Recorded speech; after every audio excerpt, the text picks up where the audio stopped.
여러분들이 잘 알고 계시듯이 이 복음이 삶이 되는 제자 공동체, 이것은 우리 아름다운 교회의 비전입니다. 복음이 삶이 되는 제자 공동체, 이 속에는 두 가지 가치를 담고 있는데요. 하나는 복음이고 다른 하나는 제자입니다. 말씀이 육신이 되어 이 땅에 오신 예수님처럼 이 복음을 삶으로 살아내는 공동체가 되는 것, 이것이 우리 교회가 꿈꾸는 비전입니다. 여러분, 복음이 삶이 되는 제자 공동체를 이루기 위해서 빠질 수 없는 중요한 요소가 있습니다. 그것은 바로 말씀과 기도입니다. 이 오늘의 본문, 이것은 바로 예수님께서 제자들에게 이 기도에 대하여 가르쳐 주시는 본문입니다. 성경에는 예수님께서 제자들에게 기도를 가르쳐 주시는 다양한 본문들이 있습니다. 그 중에서도 특별히 오늘 본문의 말씀은 제자들이 기도할 때 어떠한 태도로, 어떠한 자세로 기도를 해야 하는지 가르쳐 줍니다. 여러분은 기도할 때 어떤 것이 중요하다고 생각하십니까? 그리고 기도할 때 무엇을 위하여 간절히 기도합니까? 오늘 본문은 이렇게 말씀합니다. 먼저 우리는 기도할 때 항상 기도하고 낭망하지 말아야 된다. 예수님께서는 이 항상 기도하고 낭망하지 말아야 할 것을 비유로 가르쳐 주십니다. 먼저 1절부터 5절까지의 말씀은 과부의 기도를 비유로 말씀하십니다. 어떤 도시에 하나님을 두려워하지 않고 사람을 무시하는 재판관이 있었습니다. 그리고 그 도시에는 한 과부가 있었습니다. 과부는 원통한 일을 당하고 있었습니다. 그래서 하나님을 두려워하지도 않고 또 사람을 무시하는, 찾아가 보아야 별로 소용이 없을 것 같은 그러한 불의한 재판관에게 나갈 수밖에 없는 상황에 처해 있었습니다. 여러분, 이스라엘 민족 중에 가장 불쌍히 여김을 받는 그러한 사람들, 계층이 있습니다. 그것은 바로 고아와 나그네, 이방인, 그리고 과부입니다. 이들은 생계를 이어나가는 것이 너무 힘들고 사회적인 최빈민, 최약자들이기 때문에 그 누구 하나 이들의 이권, 이익을, 그 권한을 보장해 주는 사람이 없습니다. 얼마나 원통했으면 이러한 불의한 재판장에게라도 가서 나의 원통함을 풀어야겠다라고 결단을 했을까요? 과부는 원통함이 극심하였기에, 그리고 주변을 돌아보아야 도저히 나를 돌보고 도와줄 사람도 없었기에 이 불의한 재판관에게 자신의 원통함을 해결해 달라는 간절한 원한을, 요청을 가지고 나아갔습니다. 과부가 몹시 원통했기 때문에 거절당할 걸 알고, 거절당할 수밖에 없다는 것을 알고, 그럼에도 불구하고 간절한 마음으로 나아갔다는 것이죠. 인생을 살아가다 보면 어떻습니까? 우리는 손해볼 만한 것을 잘 하지 않습니다. 이해타산을 계산을 하고 내가 거절당할 거라고 생각을 하면 잘 도전하지 않습니다. 그런데 과부는 어떻습니까? 불의한 재판장, 내가 나아가 봐야 일반인들도 나의 요청을 잘 들어주지 않는데 하물며 이 불의한 재판장이 나의 요청, 나의 요구를 들어줄까? 아마 아무런 기대도, 아무런 소망도 없이 나아갔을지도 모르겠습니다. 하지만 너무나 상황이 급박하고 아무것도 붙들 것이 없기에, 그렇지 않으면 차라리 죽을 수밖에 없는 상황이기에, 죽을 수는 없고 죽지 않기 위해 그 애달픈 마음을 가지고 불의한 재판관에게 나았을 것입니다. 아무것도 의지하거나 도움을 구할 수 있는 이가 없었습니다. 그래서 포기하지 않고 불의한 재판관에게 나아갔다는 것이죠. 사람은 극한의 순간에서 결단을 하게 됩니다. 정말 아무것도 의지할 수 없는 나락에 빠지게 되었을 때 사람은 결단하게 됩니다. 내가 이대로 죽어야 하는가? 아니면 살기 위해 애를 써야 하는가? 이런 기로에 놓인다는 것이죠. 아마도 과부는 죽기를 택하기보다는 살기를 택했던 것 같습니다. 그래서 불의한 재판관에게 자신의 원한을 풀어달라고 간청하는 말은 간절한 마음으로 나아갔다는 것이죠. 그런데 불의한 재판장은 그녀의 요청을 들은 척도 하지 않았습니다. 처음에는 그의 요청을 들으려고 하지도 않았습니다. 그녀가 간청하는 사건에 대해서 전혀 관심이 없었다는 것이죠.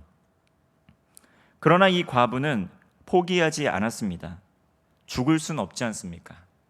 손을 빨고 있을 수는 없지 않습니까? 그리고 그 마음의 원통함을 가지고 도저히 하루도 살아갈 수 없지 않습니까? 그래서 계속해서 불의한 재판관을 찾아갔습니다.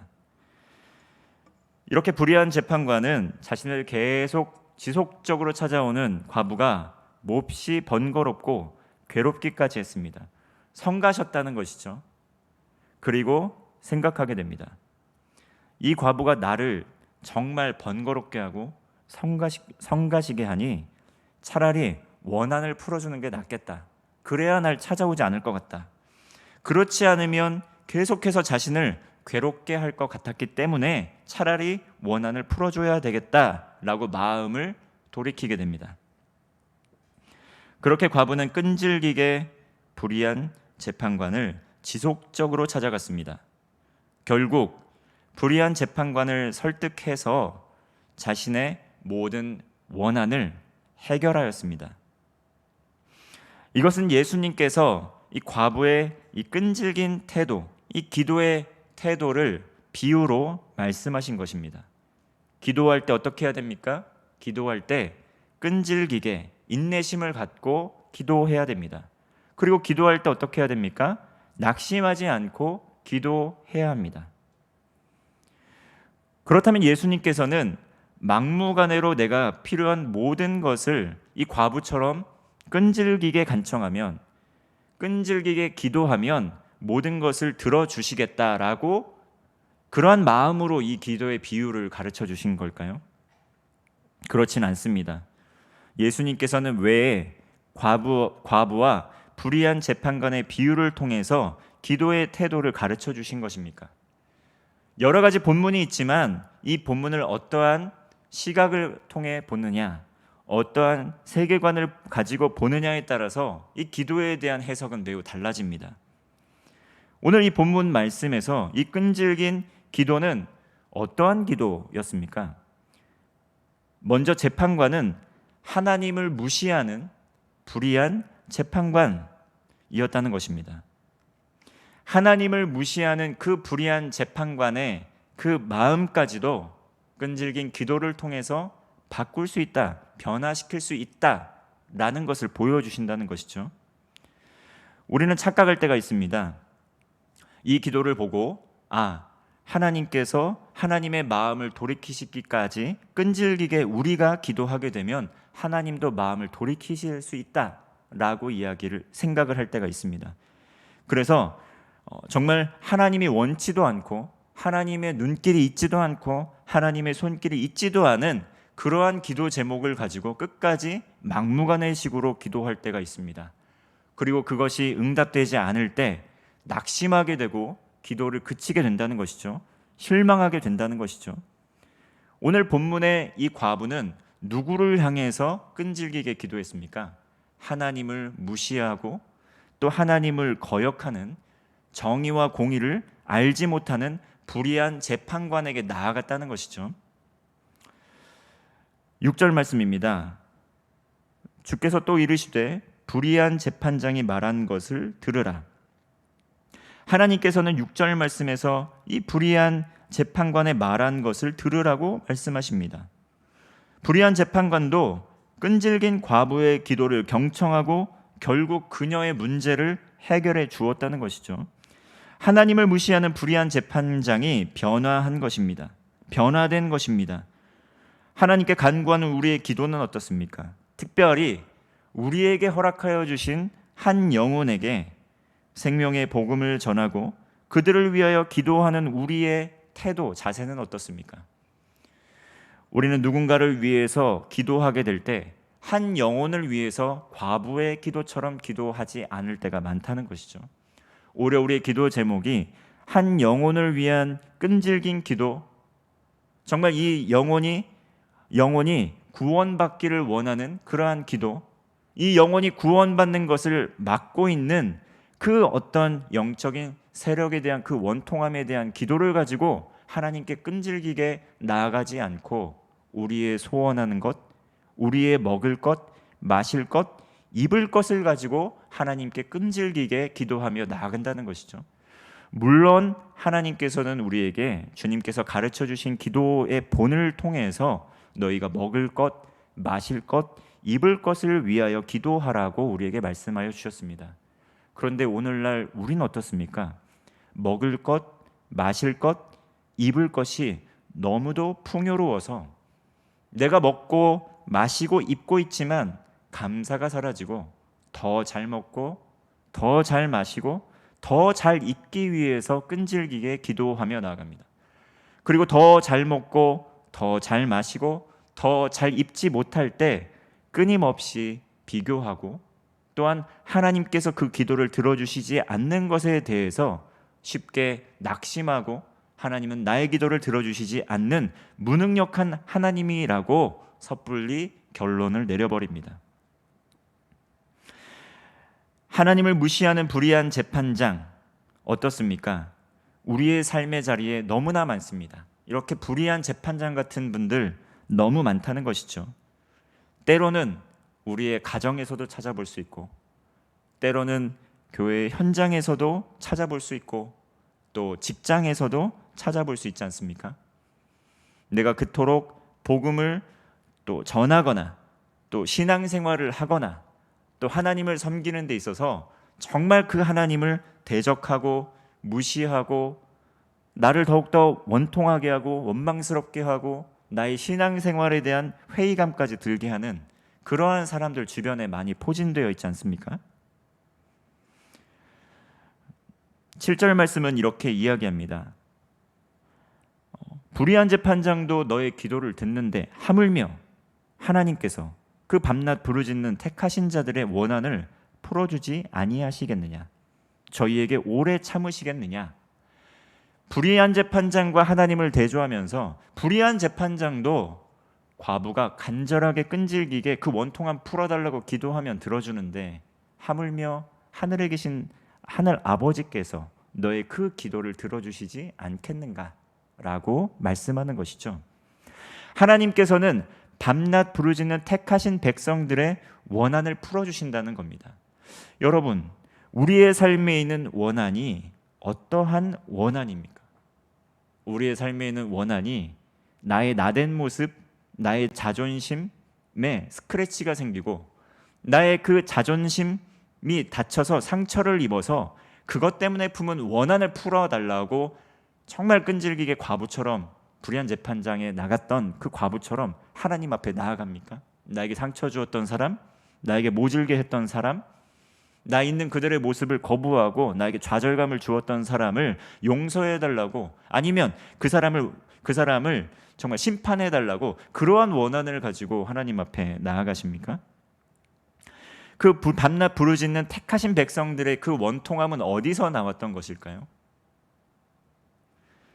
정말 복음으로 삶을 살아내려고 했던 그 제자들, 정말 복음이 삶이 되어서 그 복음의 가치를 들고 살아가다 보면은 세상에서 손해를 입을 때가 많이 있습니다. 세상 사람들이 가지고 추구하고 또 세상 사람들이 붙들고 가는 가치와 반하게 되는 경우가 많다는 것이죠. 그러다 보면 믿음으로 인해서 원통함을 겪는 경우 참 많습니다.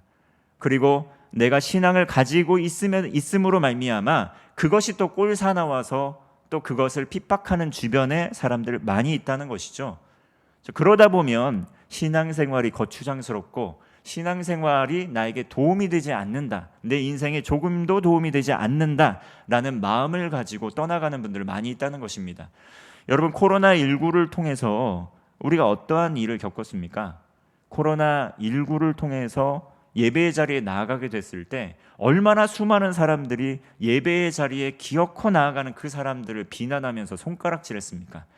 심지어 예배의 자리에 나왔다가 코로나에 걸리면 믿는 사람들조차도 그렇게까지 가서 예배를 그렇게 극성스럽게 예배를 드려야 되냐 하면서 서로 손가락질했다는 것이죠. 그런데 여러분, 우리가 기억해야 될 것은 무엇입니까? 그럼에도 불구하고 우리가 왜 그렇게 예배의 자리에 나아가길 사모했는지 그 마음의 중심을 들여다볼 필요가 있겠죠.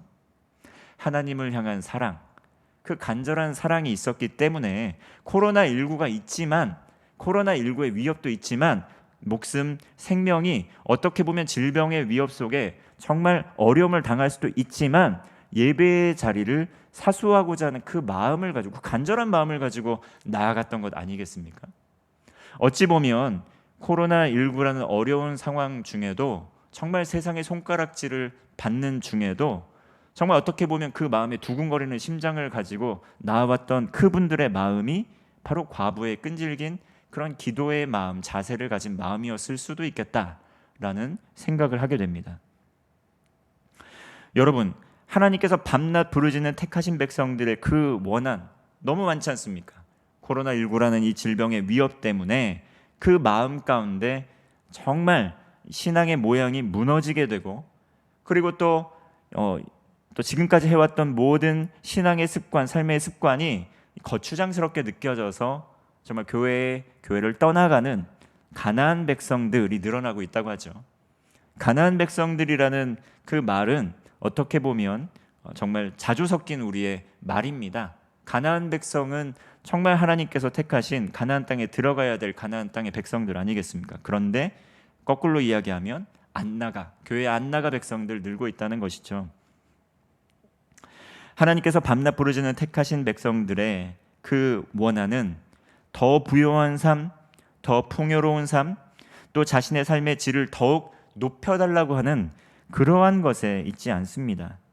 이것은 잠언의 기도에도 우린 알 수 있는 것이죠. 하나님, 내가 너무 부요해서 하나님을 모른다 하지도 말고 너무 가난해서 또 하나님을 섬기는데 어려움 없도록 해주세요라는 그러한 기도가 있다는 것입니다.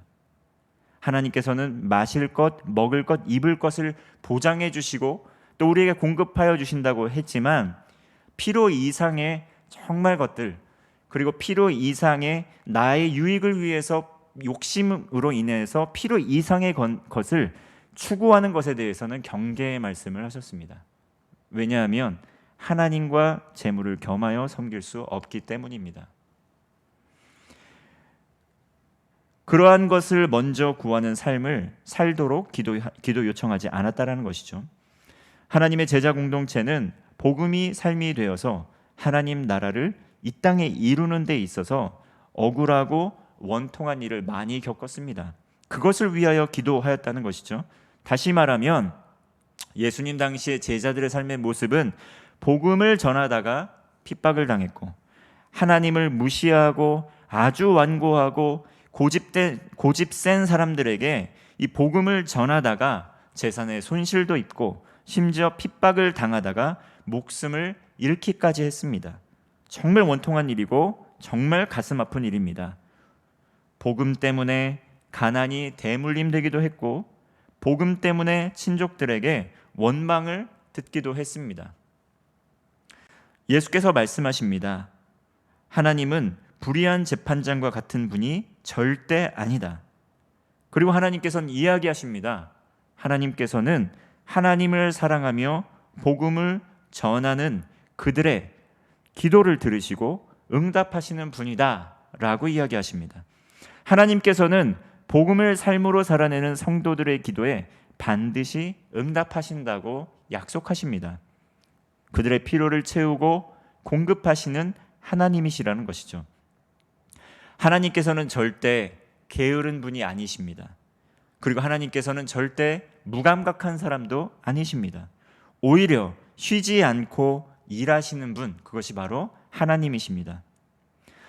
하나님께서는 또한 임마누엘의 하나님이십니다. 대림절을 맞이하여서 이 땅에 오신 예수 그리스도, 그리고 다시 오실 예수 그리스도, 그 예수 그리스도를 소망하는 가운데 우리에겐 어떤 소망이 또 하나 있습니까? 어떤 위로가 또 하나 있습니까? 하나님께서 우리와 함께 하신다는 그 임마누엘 하나님의 소망이 우리에겐 있습니다. 그러므로 고아와 같이 이 세상에서 우리를 홀로 남겨두시지 않으시고 지금도 우리와 함께 하시고 시시때때로 우리와 동행하시며 위로하시고 격려하시고 힘을 주시는 분, 그것이 바로 성령 하나님께서 우리와 함께 하신다는 것이죠. 자녀들의 그 세미한 신음소리와 음성에도 귀를 기울이시는 은혜가 풍성하신 하나님, 우리 하나님이십니다. 그러므로 항상 기도하고 낙심하지 마시기를 바랍니다. 하나님께서는 반드시 그의 사랑하는 자녀들, 그의 기도에 응답하십니다. 그러나 문제는 말씀은 알겠지만 그것이 삶에서 쉽게 믿어지지 않는 데 있습니다. 그리고 우리의 기도가 우리가 소원하는 대로, 우리가 원하는 대로 또 응답되지 않는 그것 때문에 낙심하게 된다는 것이죠. 그리고 결국 하나님께 거절감을 느끼고 하나님께 구하지 않고 기도를 신뢰하지 못하게 된다는 것입니다. 결국 하나님을 의심하며 나아간다는 것이죠. 교회 학교를 담당하면서 정말 교육 목사로서 우리 아동 또 청소년 우리 부모님들의 모습을 보게 될 때 보통 고등학교까지는 아이들이 그래도 정말 이 교회를 나가라고 했을 때 싫지만 그래도 나갑니다. 왜냐하면 대학 입시가 기다리고 있기 때문이죠. 대학 입시를 잘 치르고 싶은데 고등학교 예배를 잘 드리지 않다가 하나님께서 이것을 기뻐하지 않으시고 대학 입시에 좀 좋지 않은 결과를 얻으면 어떻게 하지? 라는 걱정 때문에, 두려움 때문에 교회를 그래도 꾸준히 나갑니다.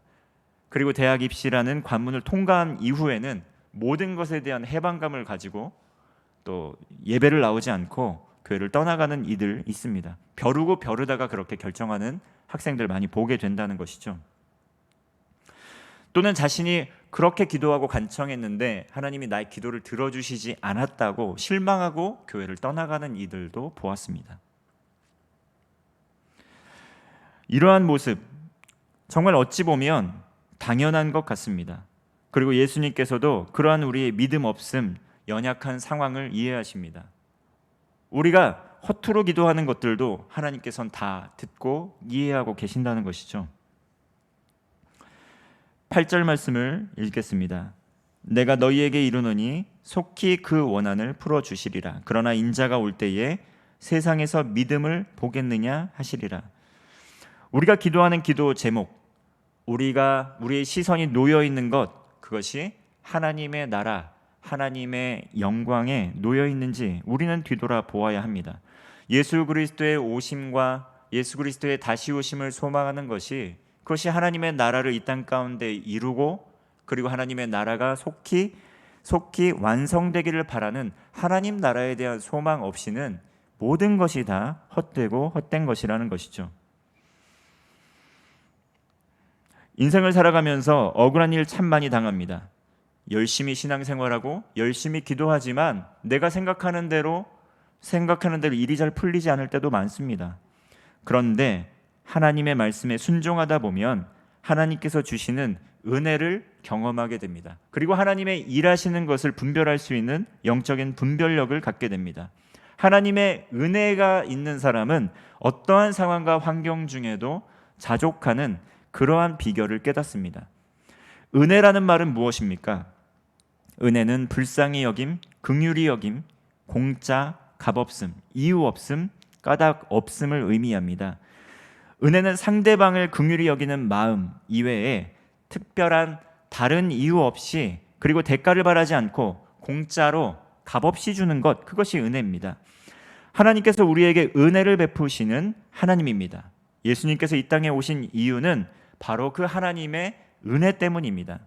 이 은혜를 경험한 자만이 비로소 하나님의 은혜로 하나님의 사랑으로 진정한 용서와 화해의 삶을 살아갈 수가 있습니다.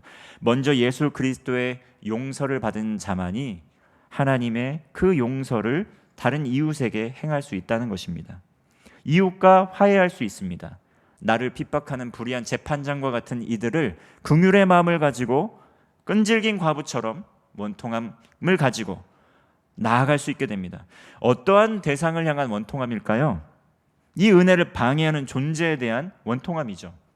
하나님, 복음을 알지 못하고 이 땅 가운데 죽어가는 이들 많이 있습니다. 인간의 죄악과 욕심 때문에 그렇게 그 죄의 결과로 그런 이도 있고, 그리고 이 배후에서 그것을 조장하는 영적인 존재가 있다는 것이죠. 그것은 바로 마귀입니다. 사탄입니다. 거짓의 영이라는 것이죠. 공중에 권세 잡은 자가 있다는 것입니다. 마귀는 우리의 마음에 은혜가 자라나지 못하게 합니다. 마귀는 우리가 원한을 풀지 못하도록 막습니다. 원한 관계를 지속되게 한다는 것이죠. 그리고 복음의 빛으로 나아오지 못하게 하고 영적인 눈을 가리워 버립니다. 어둠에 머물게 한다는 것이죠. 복음 전파를 방해합니다. 여러분, 신앙생활을 열심히 하는데 우리의 삶에 우리의 사업이 실패하게 되고, 신앙생활을 열심히 했고 하나님 나라를 위해서 열심히 충성봉사했는데 자녀가 해를 당할 때도 있고, 우리의 삶의 모든 것이 깨어지는 것을, 고통을 경험할 때가 있습니다. 그럴 때 하나님 믿어야 소용없다. 정말 원통한데 하나님에게서 이 원통 풀지 않고 내 능력으로 원통 한번 풀어보겠다라고 결단합니다. 그러나 이것이 바로 마귀가 원하는 전략이라는 것이죠. 방해한다는 것입니다. 하나님의 은혜를 누리지 못하도록 가진 방법을 동원한다는 것입니다. 오늘날 개인의 기도 제목뿐만 아니라 우리에게는 기도해야 할 많은 기도 제목이 있습니다. 데살로니가 5장 16절에서 18절의 말씀을 보면 항상 기뻐하라, 쉬지 말고 기도하라, 범사에 감사하라, 너희를 향하신 하나님의 뜻이다. 데살로니가전서 5장 16절에서 18절의 말씀입니다. 쉬지 말고 깨어 기도하라. 이것은 우리를 향한 하나님의 뜻이다. 항상 깨어 기도해야 됩니다. 그렇지 않으면 어떻습니까? 마귀가 우리에게 하나님의 은혜를 빼앗아갈 전략을 가지고 나가게 될 때 우리의 마음과 생각을 온전히 마귀에게 빼앗겨 버린다는 것이죠.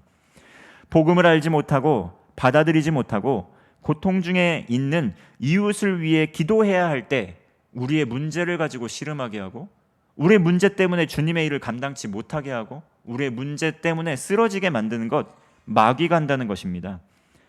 날이 몹시 춥고 어려운 상황 중에서도 변함없이 또 금요 기도의 자리에 나와서 동참하게 하신 이 이유가 무엇일까요? 하나님께서 우리에게 기도의 사명을 주셨기 때문입니다. 그리고 또 몸으로 함께 할 수는 없지만 또 온라인 예배로 함께 하면서 또 이 예배에 동참하신 것은 무엇일까요? 그것은 바로 하나님께서 우리 기도의 사명을 주셨기 때문입니다. 복음을 알지 못하고 고통 중에 있는 이들을 위해서 우리는 기도해야 됩니다. 마땅히 기도해야 할 것을 위하여 우리는 기도를 시작해야 됩니다. 이 땅에서 죄로 죽을 수밖에 없는 죄인을 구원하시기 위해서 예수님께서 이 땅에 오셨습니다. 대림절을 지키는 이유는 바로 그것입니다. 우리가 성탄을 축하하는 이유도 바로 그것입니다. 그 예수님의 마음, 그 마음으로 잃어버린 영혼들을 위해서 우리는 기도해야 합니다. 마귀의 괴교를 물리치시고 구원의 빛으로 나아오도록 예수님께서 그 길을 열어주셨다는 것이죠. 코로나19로 인해서 방황하고 있는 가나안 성도들, 그리고 믿음의 다음 세대들 위해서 기도해야 합니다. 교회 학교 학생, 또 고3 수험생들, 또 제도전환 학생들, 또 3040 젊은 부부들 위해서 기도해야 됩니다. 그리고 육신의 연약함 중에서 홀로 낙심하고 있는 우리의 연약한 성도들을 위해서도 기도해야 됩니다. 복음만이 소망입니다. 그리고 그 복음을 위해서 우리 공동체에 교회로 우리를 불러주셨습니다. 이것을 위하여 항상 기도하고 낙심하지 말아야 합니다. 삼겹줄은, 세겹줄은, 하나님의 세겹줄은 끊어지지 않는다는 것이죠. 하나님께서 반드시 이러한 우리의 기도에 응답하십니다. 이러한 믿음으로 항상 기도하고 낙심하지 않는 성도 되시기를 바라겠습니다. 기도하겠습니다.